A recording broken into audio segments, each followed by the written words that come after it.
Hello everyone, অনেকেই hybrid transmission নিয়ে worried এবং জানতে চেয়েছেন হাইব্রিড ট্রান্সমিশনের কিভাবে লনজিভিটি এবং হেলথ বাড়ানো যায়, সেই ব্যাপারে আজকে কথা বলবো।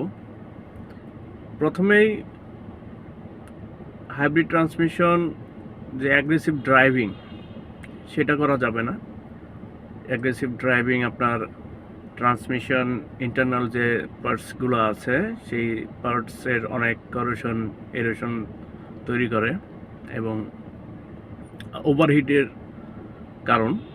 সেই দিক থেকে ইন্টারনাল পার্টসগুলো ক্ষতিগ্রস্ত হয়।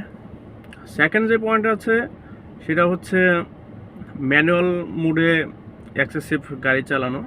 সেটা বেশিরভাগ ক্ষেত্রে দেখা যায় যারা আমরা হিল বা পাহাড়ি রাস্তায় ড্রাইভ করি, সেই পাহাড়ি রাস্তায় ড্রাইভ করার ক্ষেত্রে এই ম্যানুয়াল মোড এক্সেসিভ ইউজ করা যাবে না।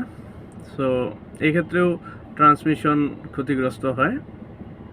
আরেকটা ইস্যু হচ্ছে অলওয়েজ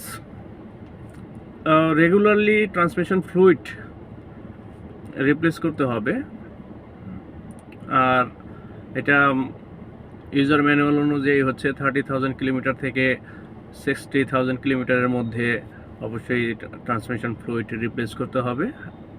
সো আমাদের বাংলাদেশের ট্রাফিক জ্যাম যেহেতু এক্সেসিভ, সো সেই ক্ষেত্রে কিছুটা আগেও করে নেওয়া যেতে পারে ট্রান্সমিশন ফ্লুইড চেক করে, যদি কন্ডিশন খারাপ থাকে।